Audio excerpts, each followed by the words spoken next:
Okay, we are, oh man, let me make sure this microphone. Oh.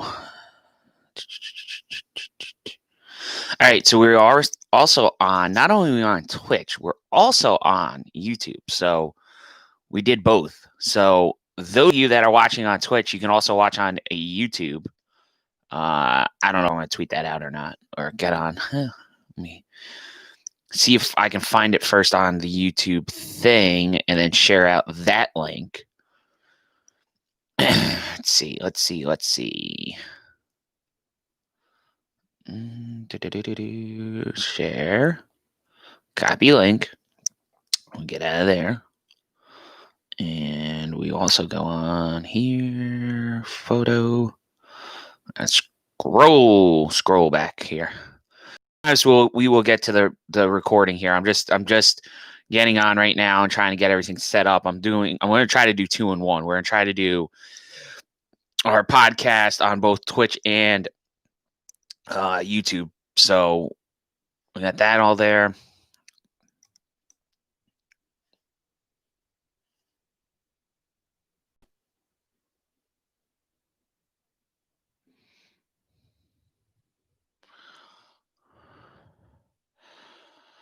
So we will be on everything. Now I can't promise I'm going to be able to bounce back and forth between both platforms to be able to keep up with everything, but we will try to, do as best we can. I'm going to be on the Twitch dashboard, and also I have the YouTube up on here. So if anybody's got anything they want to say, well, one person was watching on YouTube.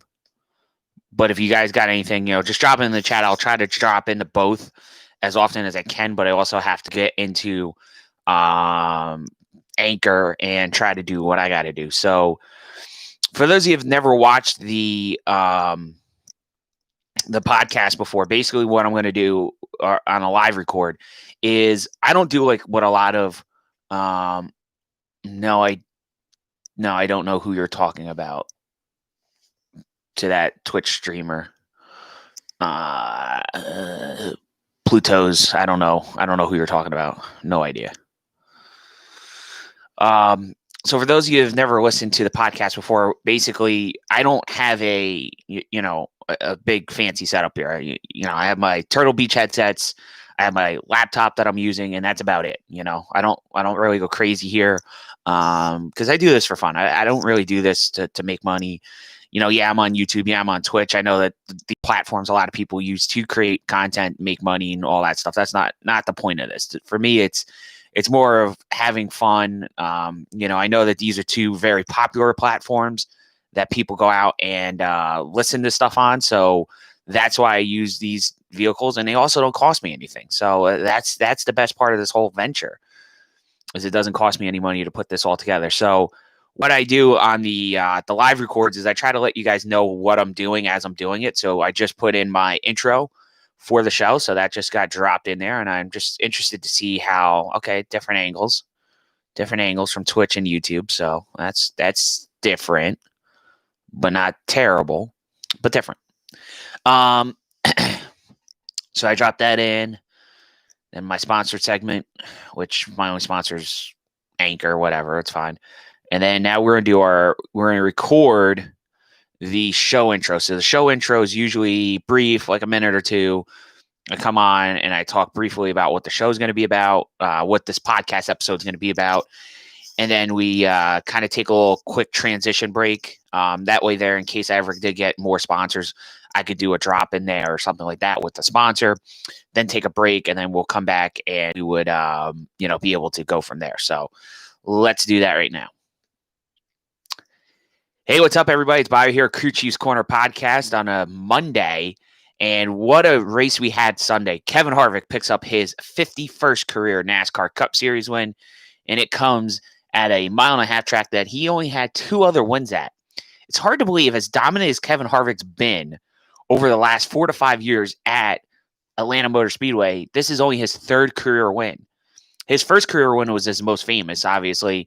His first win, which came 3 races after Harvick took over the now renumbered 29 car that he drove in place of the late Dale Earnhardt, and Harvick collecting his first career win at the Atlanta Motor Speedway.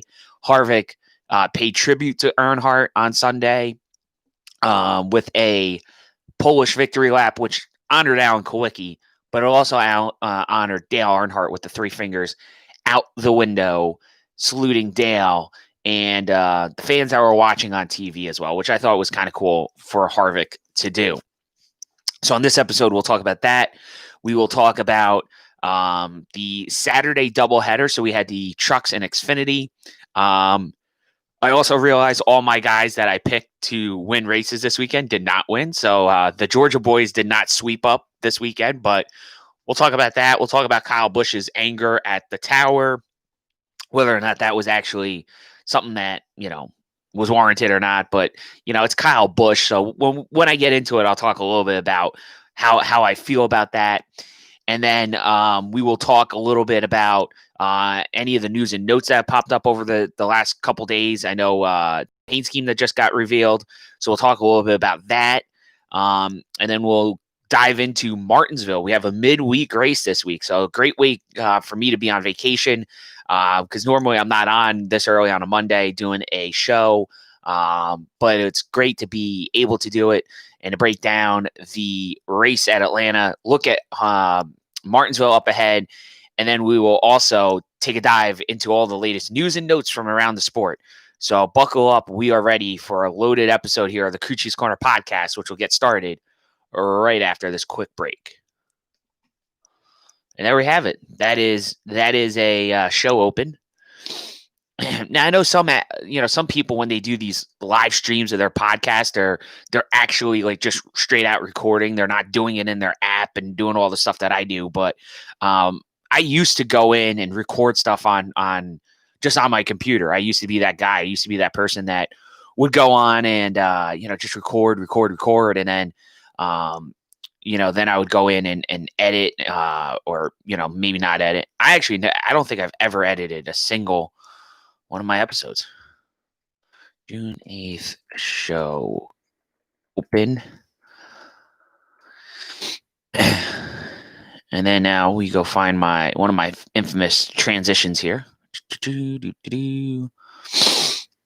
you guys have anything you want to talk about in the in my little breaks here that I take during recording, just drop them in the comments on either or live chat on either platform here on Twitch.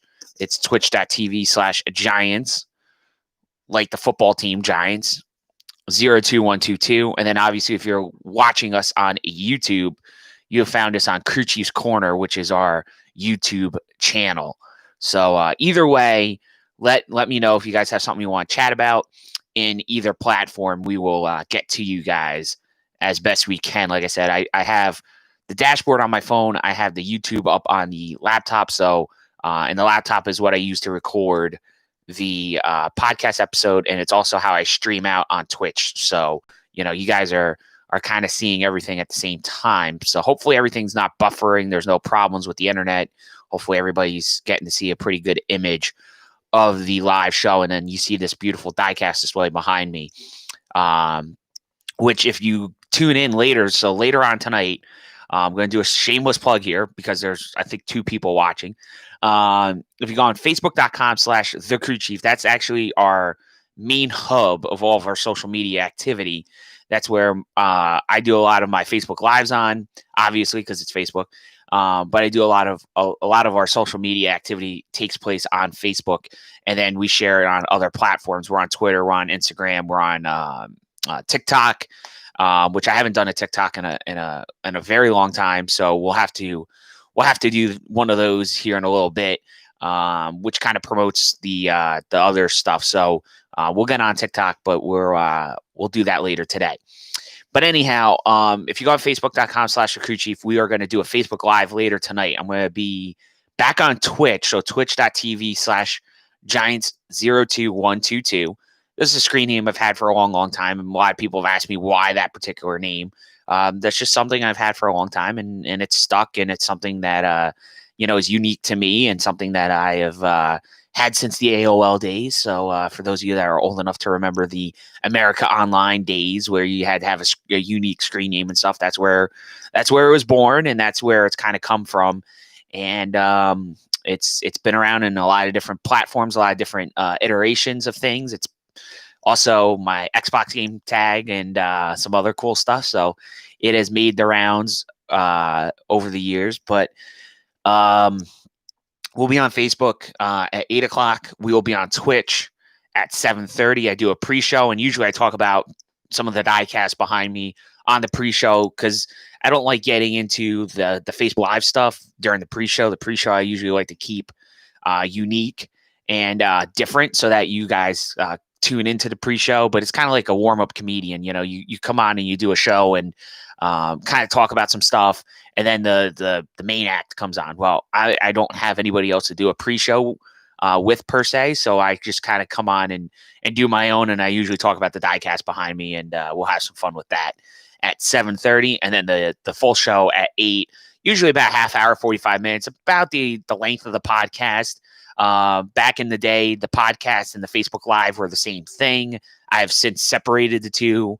I feel like it's a little bit better when you have the podcast, and you're not reading out, excuse me, you're not reading out questions and things like I do on the Facebook Live. I get a lot of interaction on Facebook when I do the Facebook Lives, and I get a lot of questions and things like that. So I feel like the podcast, when I do it in the way I've been doing it, I feel like it's a little bit better, and it's there's not so much interaction that you hear in it. It's literally straight up what's going on, what's going on in the sport, what happened, this, that, and the other. It's not a back and forth like it is on the Facebook Lives. And the Facebook Lives have really become quite something to behold sometimes. We get 40, 50 people in there, depending on when I host it. So hopefully tonight, being that it's a nighttime Facebook Live, it will be a good chance to get a big number in. And I know today during the daytime, I'm doing these streams, I'm only getting a couple people watching. It's probably myself on both dashboards, but whatever, it is what it is. But we'll take it, and we got to grow. We got to grow the YouTube channel. We got to grow the Twitch stream as well. So we're trying to promote it as much as we can. And like I said, I do it for fun, so I'm not looking to make millions off of this deal. I just do it for fun and do it because I like to talk about NASCAR. So that's that. So that was a little good break there, and we'll get into the actual meat of the episode here. Whoa, I almost hit record. Don't want to do that. All right. Let me get up my results. Get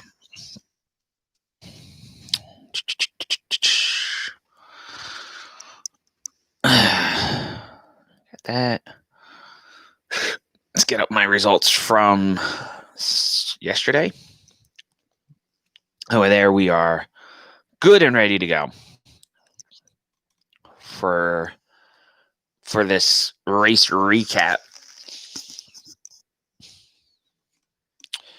All right. Now I just got to hit record. All right, everybody. It's Bobby Bailey back here on the Crew Chiefs Corner podcast. And this first segment, I kind of want to talk about the race on Sunday. So we're going to talk about yesterday's Cup race. It was the Folds of Honor Quick Trip 500, the 61st annual, running at Atlanta. And like I said, we saw Kev Harvick pick up his 51st career win. And, you talk about Kevin Harvick, and we kind of talked about this when he won at Darlington a little bit.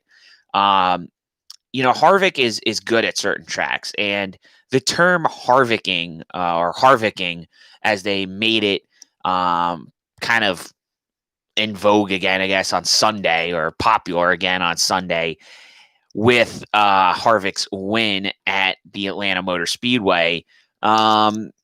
You look at Kevin, there are certain tracks that Kevin Harvick's really good at. And when we saw him win at Darlington, I said, it's not really a big surprise, because Kevin does really well at these places that the tire fall off is spectacular. Harvick is very good at Atlanta. He's been good at Atlanta for years. It's ironic that this was only his third career win in the Cup Series at this track, but he's got some more, I think, Xfinity wins and stuff like that there. But Harvick is just the mastermind, so to speak, of being good on these worn out racetracks. And one of the reasons why I said Harvick was someone to watch on Sunday when we did Thursday's podcast, I said, watch out for Kevin Harvick. He's going to be good. This is one of his tracks. Phoenix, the old Phoenix, not the new Phoenix, the old Phoenix, Kevin Harvick was very good at. So Harvick has been good at certain tracks over the years, and there are definitely places where he has struggled. But Darlington wasn't one of those. Atlanta's not one of those. But you could see where Harvick, coming into this pandemic break that we just went through, Harvick really didn't have the greatest start to the season. But then he wins at Darlington, okay? And then he comes back and wins at Atlanta. Those are two big statement wins, if you ask me. Harvick won at a track that's worn out in Darlington, hot, slick kind of track. Is literally, if you saw Larry Mack doing the taking the grind, the cheese grater and just, shuffling that across the tire, that's literally what Atlanta's like to race on. And, Harvick's just the master at that track. And he is the master of riding right on that painted white line. And they showed you during the Fox broadcast, the width of that painted line is like 12, 13 inches. And Harvick literally just puts his one tire right on that line. And there's a little extra grip by that paint being on that surface that makes that line better for Harvick than other guys, because other drivers just can't keep their cars on the bottom of the racetrack. And we saw it time and time again. You saw it with Clint Bowyer. Okay, Bowyer was burning up tires left and right during this race because of probably some setup things that they did with the car, but also because he couldn't hold the bottom like Harvick could. Harvick held the bottom of that racetrack better than most of the guys that he was competing up against. And that's the thing that a lot of people don't put stock into, is when you look at Kevin Harvick at some of these places and at some of these tracks, Harvick does things that other guys, frankly, can't do. And that is keep the car at the bottom of the racetrack and just run his line. And Harvick did search around on Sunday. It's not like Kevin just did one thing. He ran multiple different grooves throughout that race, trying to find all the grip that he could and make that car handle the best that it could for Kevin Harvick. But overall, it was a very, it was an interesting race. It wasn't the most exciting, because Kevin Harvick did lead 151 laps. He did dominate. And the other car that was really the car to beat was Truex. Martin Truex had some flashes up there where it seemed like Truex was going to be the guy to beat, and then, Martin's car wasn't the long run car. Harvick's car was definitely the long run dominant car. Truex seemed like he could get going early in a run, and he could really, command, a restart, and he could just go, and then his car kind of would fade away in the middle of the race, and towards the end of those stages, Harvick was always coming right up and getting him. I know Truex won the two stages, but really the second one, Truex shouldn't have won unless it was for that late that late stage caution. There with 8, 9 laps to go. Truex wouldn't have won that second stage. That would have been somebody else. I think it would have been Bowyer, actually. No, it wouldn't have been Bowyer, because Bowyer's tires would have blown out. But think about how lucky Clint Bowyer was. Clint Bowyer was unlucky, but he was lucky at the same time. And what I mean by that is Clint Bowyer should have probably been in the wall a couple of times, but he caught the tire blowing or shredding at the perfect time. He felt it coming undone. He heard it in the fender well coming unwound, and they were able to catch it early enough that he never really blew a tire the way you would think that you would blow a tire, okay? And he never really hit the wall, but he had to pit earlier than his competitors, which put him off sequence, which in the grand scheme of things cost him at the end of the race, because he had to pit with 14 laps to go when nobody else was going to come back down pit road towards the end of that race. So that's kind of one of the things that hurt Boyer, but it was one of those deals that, it was a setup thing, and I don't think it was a setup thing like, ooh, we're too low in that corner of the car. It was a big setup thing that they had to do. It was probably the way, the bump stops or something like that was set in that particular corner, in that left rear corner of the car.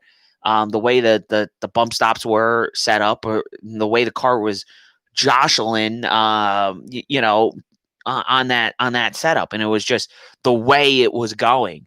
Um, so when you look at that, I mean, that's something you can't fix, the bump stops and how the car is fixed per se on the, with the gyrations, car going up and down. And that's a lot of the stuff that they figure out at the race shop. That's a lot of stuff they do with the 7-post shaker rigs, the tie down rigs. There's all kinds of different things that these teams use, and, rolling roads, things like that,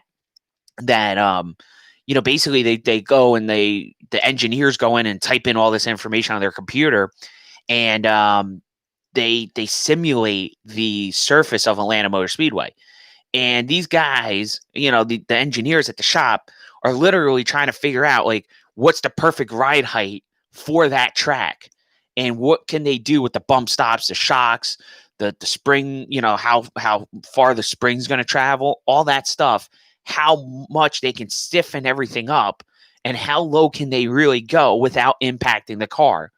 Well, obviously on Clinton Boyer's side of things, they pushed the envelope a little bit too far, and that's what was causing the tire to come unwound, you know, progressively throughout the race. And it wasn't something that they were able to fix. It wasn't like they were able to go, "Ooh, we got to fix this, we got to fix that." No, it was probably something where the car was physically riding on the tire and grinding that tire down because of the tolerances that they built into that race car. And it was something they couldn't fix. It was something they had to deal with the entire day. So very interesting to see how that all kind of worked out.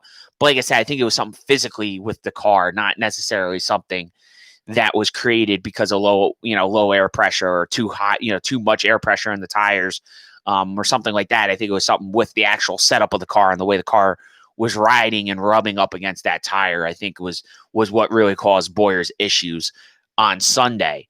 But like I said, getting back to Truex, Truex had a really good car. It flashes that he had the car to beat, but he never really had the car to beat. If you know what I mean. Kevin Harvick was always lurking, and Kevin Harvick seemed like he was going to be the dominant car of the day.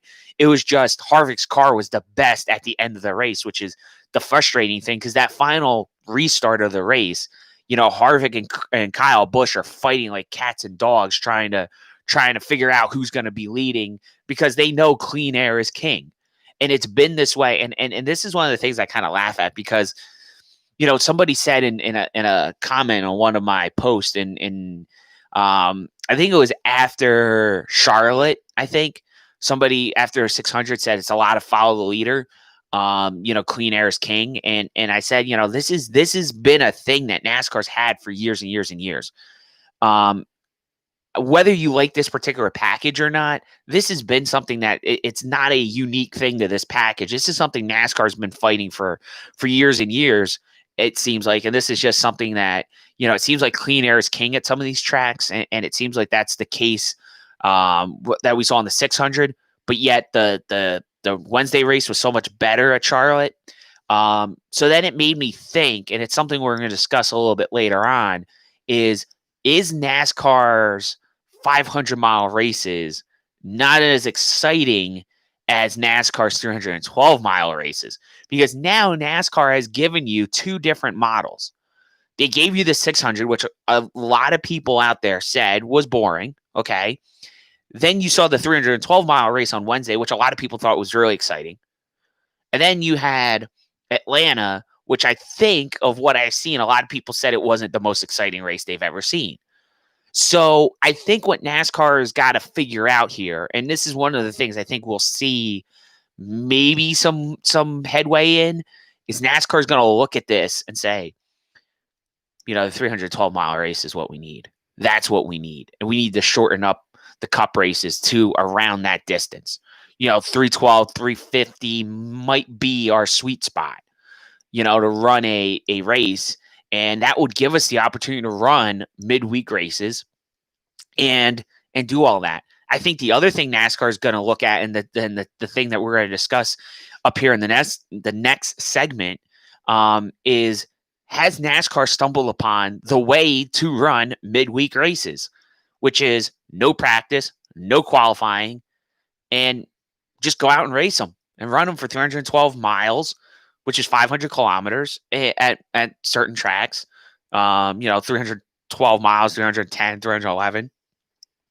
But run 500 kilometers and run midweek races and go to places that you wouldn't go to normally. I think NASCAR might have stumbled upon something.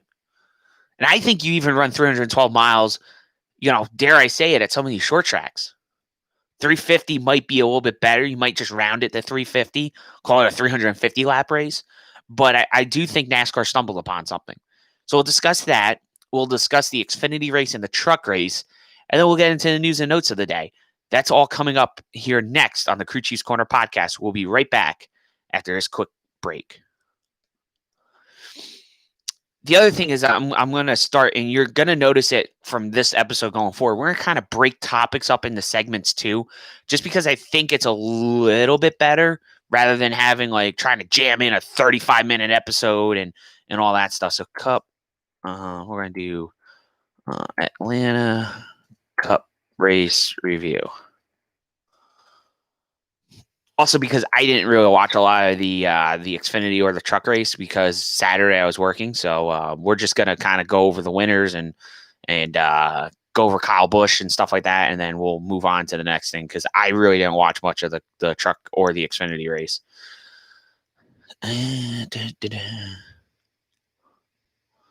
Listen, this one, nah, that's not cool.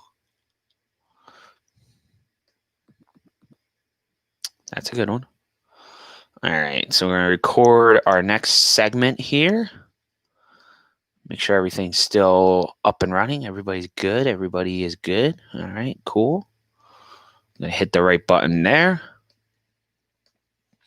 All right, guys, we're back here on the podcast. This is Bobby Bailey on the Crew Chiefs Corner podcast. So we just went over the Atlanta Cup race. So real quick, I want to go over the Xfinity race because I'll be honest with you guys, I did not watch either the trucks or the Xfinity race on Saturday. I was at work so the whole day, so I could not catch any of the Xfinity or the truck race. But I do know that the Xfinity race, we saw AJ Allmendinger get his first career win on an oval. Really excited for AJ. That was a really great run for him and the Kaulig Racing guys. So big win for him. Noah Gragson finishes in second after his big win at Bristol in the Plan B Sales Chevrolet. So a quick shout out to Brent Powell and the guys at Plan B Sales. Really happy for those guys. We've done, a lot of work with them. You might have noticed some of our post shares on Facebook. Get your race win diecast on planbsales.com. Don't forget to do that. Kevin Harvick's car is already up there, so you can pre-order it. And a lot of these beautiful diecasts behind me that you might see on a Facebook live stream, or also if you're watching the live recording of this podcast episode on either YouTube or on Twitch, I have a lot of diecasts that are behind me. They mostly came from our good folks over at Plan B Sales. So quick shout out to Brent on the big win on, what was that, Monday evening at Bristol. So big shout out to Brent last week. Had a nice win for those guys and gals over at Plan B Sales. But good run for Noah. Third place, Justin Haley. I mean, I feel like this kid's going to win a race this year. I really do. For those of you that have been with us from the very, very beginning, way back in the day, back when we were doing online radio stuff on Victory Lane Radio, our good friends over there at VLR, we had Justin on back when he was known as JJ Haley. We had Justin on back then. Justin was running K&N at the time. So good to see Justin have another great run. Fantastic result for Daniel Hemrick in that 8 car. I really want to see Daniel get a win too. He's another great guy. I've bumped into Daniel several times in the garage area. Always down to earth. Always very nice. His wife, Kenzie, used to race too. So really happy that Daniel got a nice 4th place result there at Bristol. But, I know that win's coming for those guys. Harrison Burton, another strong run for the rookie, 5th place. Justin Allgaier finishes in 6th. So good run for Justin. Probably should have won that race. I saw a little bit more of the Xfinity race at Bristol than I did, but probably Justin should have won the Bristol race, not the Atlanta race. He only led one lap, so I can't say that. But Justin had a really good run at Atlanta. Probably should have won Bristol though, But don't ask Noah Gragson about that. Nice battle for Ross Chastain, a 7th place finish after running up towards the front earlier in the day. Kind of had the battle to get that 7th position. And then Brandon Jones finished 8th, a good run for them. Chase Briscoe kind of had a up and down day. He led some laps, finished 2nd in that 2nd stage, but had some miscues on pit road, if I recall from this. So he bounced back to a 9th place finish, but not the result he was looking for. And then obviously 10th for Anthony Alfredo. Now I look at the rest of this top 15, and you go down to 16th, actually just outside. You find Austin Cindric, who had some problems late in the running there, won the first 2 stages, but unfortunately brought it home in 16th after having a dominant car early, but struggled. But how about Bailey Curry? Bailey Curry, 18th in the Mike Harmon Racing entry. Very good for those guys. I think that's three in a row for Mike Harmon Racing top 20s. Hard to believe that those guys have not ever done that in that team's history, but great job for Bailey Curry. He does a lot with a little, and very happy for those guys at MHR to get another top 20. So good run for those guys. And then I look down and I just shake my head because I so wish that we would have had one of the RSS cars up there to talk about. But a great run by Myatt Snyder. He was kind of knocking on the door most of the race with a good result there towards the end. Just had a problem on that last pit stop, kind of screwed him up. And he brought home the Louisiana Hot Sauce Chevrolet for RSS in 29th. But definitely not indicative of the result that that guy Myatt was going to do. Definitely a top 10 effort on their part. Just couldn't get it done there with the pit stop late in the race. But some great calls by the legend Jeff Green, trying to get them the best result they could. But he did end up finishing a couple laps down, and like I said, finished 29th. Then you had Ryan Sieg, the guy that I picked to win the race, had some engine issues, which seemed to be their bugaboo at Bristol too. So Ryan Sieg, a couple bad races back to back, but I know the guys at RSS Racing are going to bounce back, and that 39 car is going to have some good runs upcoming here because they've been bringing the power at most of these places. Just seems to have some engine issues the last couple of weeks here that kind of hurt them, but I know those guys are hungry for that checkered flag, and I still feel confident that we'll see a RSS 39 Chevrolet in victory lane this year with Ryan Sieg, hopefully picking up a career win. So, and hopefully I'm there for it. That would be kind of like the best. That'd be the best if he wins at like Martinsville or something. Just throwing it out there. So we'll kind of hope for that. And I know Cody Vanderwall had some issues early in the Xfinity race at Atlanta. All right, so we're going to switch on over. We're going to get the truck results up here real quick. But another, crazy race. Kyle Busch looked like he was going to get this race win. Looked like he was going to be the truck to beat. And it all got thrown away. He made some contact with Jordan Anderson, hit the wall as a result, and then got caught speeding on pit road. He was not very happy at the tower. And, Kyle's a very, I've said it before and I'll say it again. Disclaimer, I'm not a Kyle Busch fan. For those of you that think I am, I'm not. Kyle's very passionate, and he was very upset at the tower. So that's why he said what he said. But I don't think it was the smartest thing Kyle's ever said because, NASCAR listens to all these different channels, so they know what Kyle said, and that could be perceived a certain way. But I don't think he's going to get penalized or anything. But it is what it is. But very, very interesting choice of words by Kyle Busch. And then Chase Elliott might have had the shot at it all, but that didn't happen. So Chase was relegated to a 20th place finish, where Kyle Busch finished 21st. And then Johnny Sauter got disqualified. So big points implications there for Johnny. He's gonna have some points taken away from him and probably some team members suspended following their post-race failure. So Grant Enfinger picks up the win. Austin Hill, the Georgia boy, finished in second. Christian Eckes in third. Todd Gilliland in fourth. Zane Smith in fifth. Then it was Ross Chastain sixth. Derek Kraus. How about Derek Kraus? Here's a young guy that, was tearing up in the K&N West Series, decided to go truck racing this year, running with Bill McAnally and his business partners out there from the West Coast. And they built this team. It's an East Coast team, believe it or not. And Derek Kraus finished seventh, his first real test of a 1.5-mile track. I know they ran Charlotte, but a good top 10 on a 1.5 miles for Derek Kraus. I believe that's his first top 10 on a 1.5 mile racetrack. So good run for those guys. Brett Moffitt brought it home in 8th. 9th was Ben Rhodes, and then 10th was Stuart Friesen. You look at the rest of the top 15, then you had Tanner Gray in 11th, Matt Crafton in 12th, Ryan Truex in the Plan B sales. Chevy finished 13th, Sheldon Creed 14th. 15th was Tyler Ankrum. Then you had Jeb Burton, Brendan Poole, Raphael Lessard, Ty Majeski, and Chase Elliott rounding out the top 20. Kyle Busch finished 21st, as we already said. Timmy Hill 22nd. 23rd was Corey Roper. 24th, John Hunter Nemechek. 25th, Spencer Davis.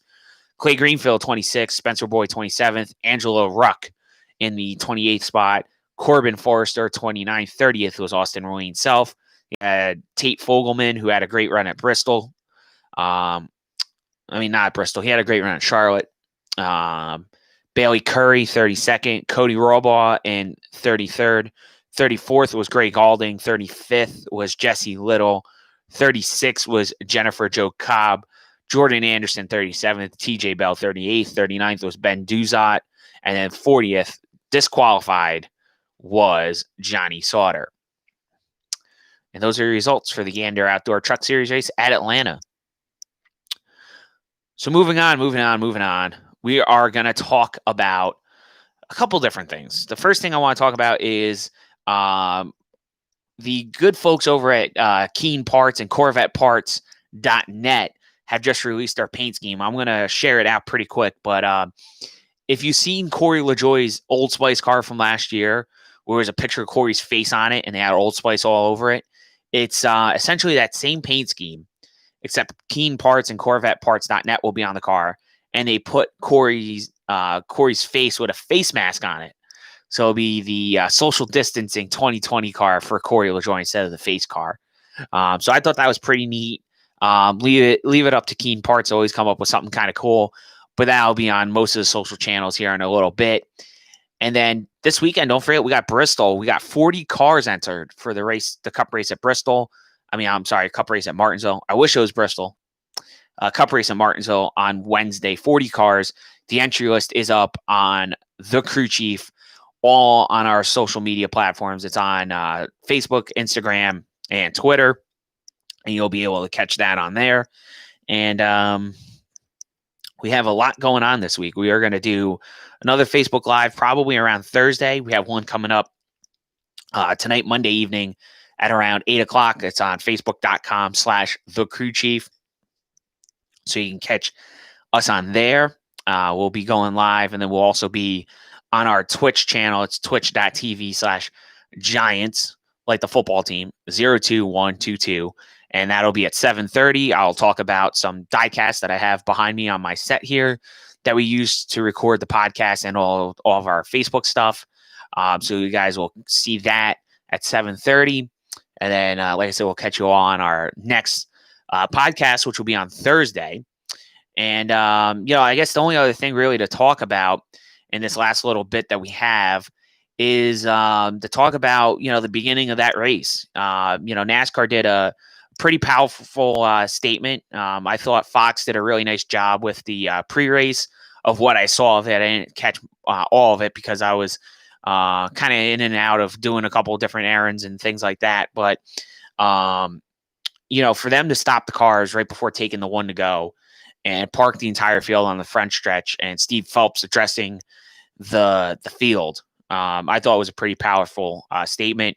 I think it speaks to NASCAR acknowledging that they need to do better on the diversity front. It's something I think the sport has really not been the best at. Putting it mildly, I think we have a lot of things we can do better as a sport. But I do believe NASCAR has done a lot of great things. The Drive to Diversity program has produced some great drivers that have come through the program. I mean, you have Kyle Larson, who's probably one of the more successful ones, even though Larson's no longer in the sport. And I think that's what kind of drove, that whole situation with Kyle, kind of made it a little bit harder, was because he went through the Drive to Diversity program to get into NASCAR.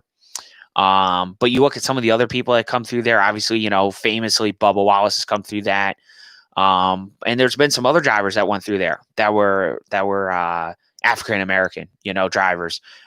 You might remember Chris Bristol was a guy that was with Gibbs, kind of flamed out. But he had an opportunity. There were several guys that have come through and women that have come through. Really good women race car drivers that have come through. So very interesting to see, where that Drive to Diversity goes. How much more they try to promote that.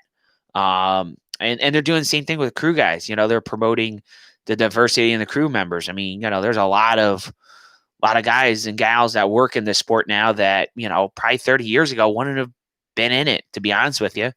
And the only other thing I would say is, I saw a lot on social media, people, saying things, of, I'm not going to watch NASCAR anymore because it's not what it used to be. I can't believe they did this. I can't believe they took this stand. And, at the end of the day, it doesn't matter. To me, I understand NASCAR, is a sport, and we watch sports to get away from our everyday lives. And I said this in the last podcast, that there are certain moments in life that transcend sports, and it transcends what you go through. I mean, I'm not trying to compare them, but you look at where we were as a nation after 9/11. Okay. There was a lot of pride in America, and people were, we paused, and we did special pre-race ceremonies. We did, Dale Jr. Hoisted the American flag after the race and took a victory lap with it and did his burnouts with it. There have been moments where NASCAR has done things like this, where there's moments that have transcended the sports and transcended the racing. I mean, I remember after, we caught Osama bin Laden, NASCAR, they didn't do something per se, but what did Dale Jr. do? He had a blank race car that he took. Josh Wise was driving, and he put the American flag on it and stuff. And they made shirts and they did all this stuff. And I remember it was one of the most popular paint schemes of that season. And it was, they did an autograph run. I mean, I have that die cast for that was celebrating our troops catching Osama bin Laden. So there are moments, and not those moments don't to me, I'm not trying to compare them to what we're going through right now with the protest and everything that's going on with the situations we've been going through. But, at the same time, there is a precedent. NASCAR has taken their stance and has said certain things throughout time. And because they decided to do this doesn't mean NASCAR doesn't look at and value everybody.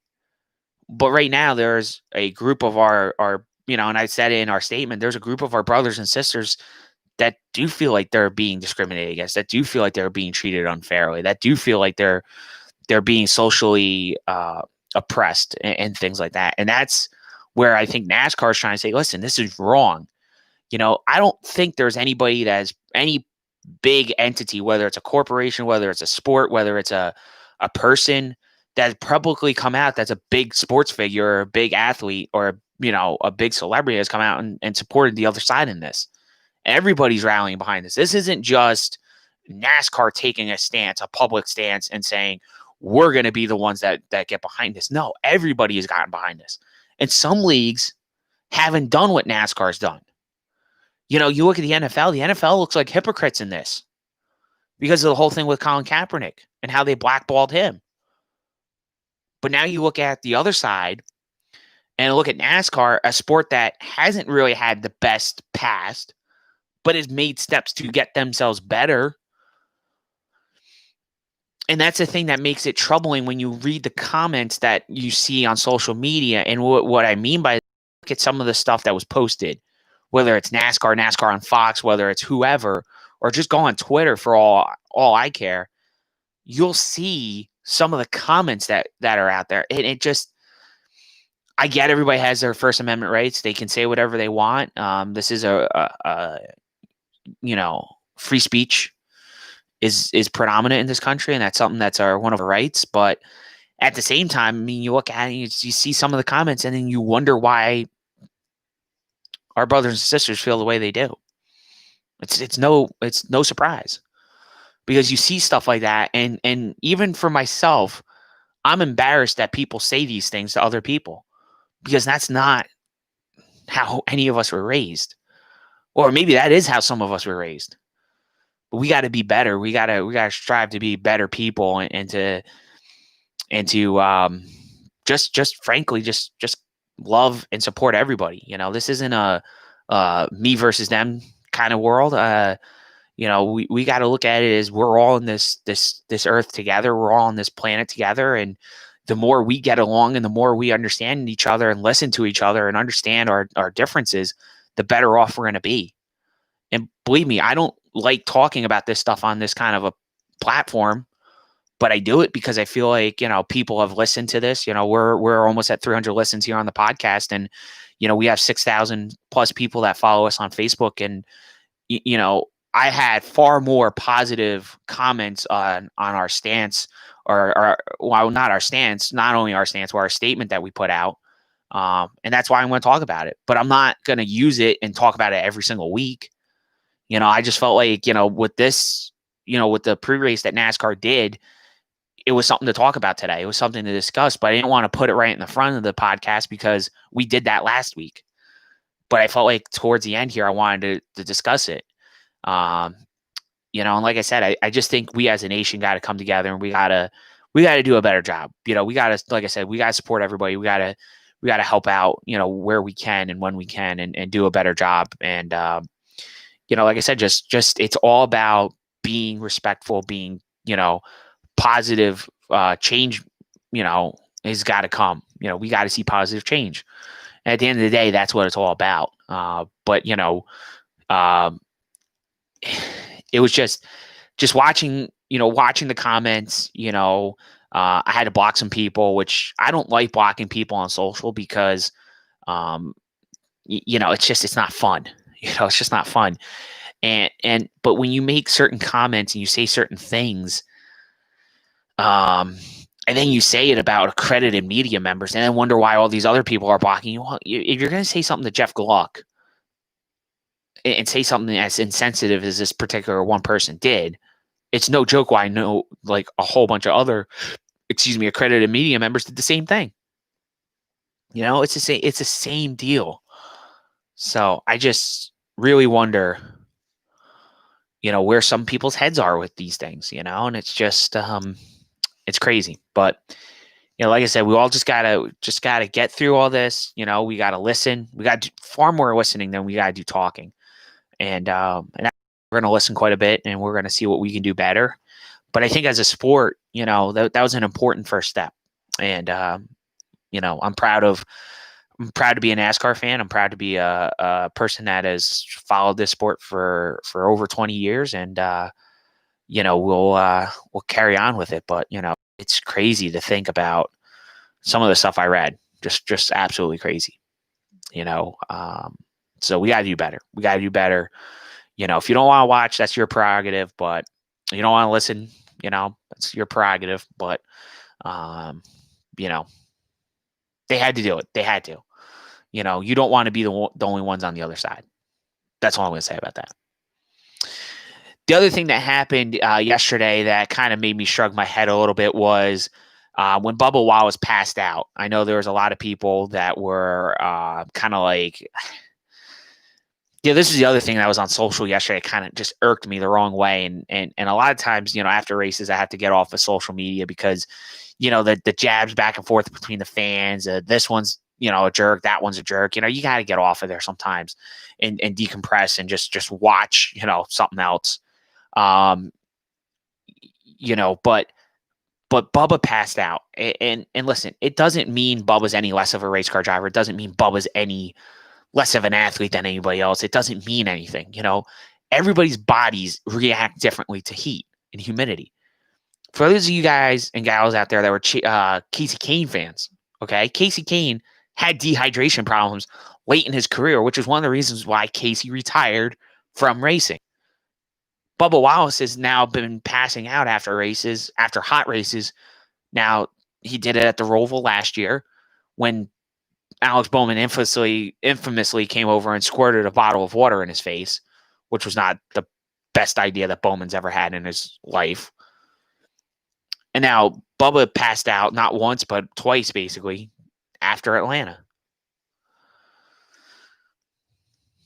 Everybody's body reacts differently. It doesn't make him less of a person, doesn't make him less of a driver.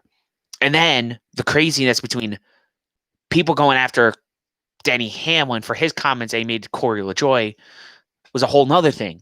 I mean, social media yesterday was a very interesting place. And it was just crazy. But, these guys are athletes. These guys are the best of the best.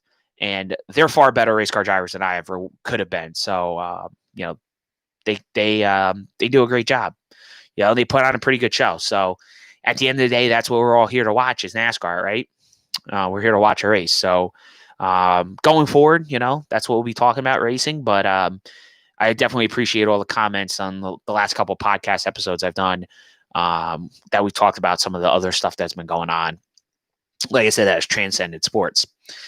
So we'll see you guys on Thursday. We'll have a podcast come up at some point on Thursday. We'll go over Wednesday's race at Martinsville. Be sure to follow us on all of our social. You'll hear that here in a few seconds on the outro of the podcast episode. And we'll catch you guys next time here on the Crew Chief's Corner podcast. I'm Bobby Bailey. Be safe, everybody. All right. And that was the podcast.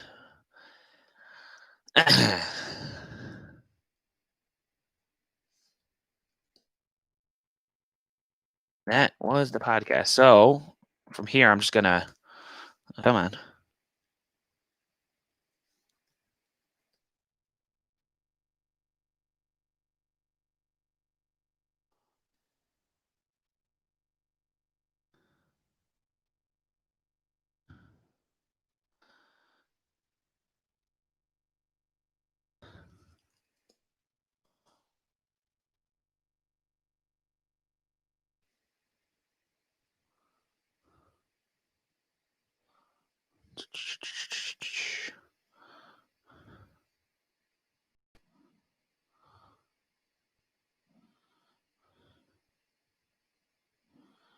Do.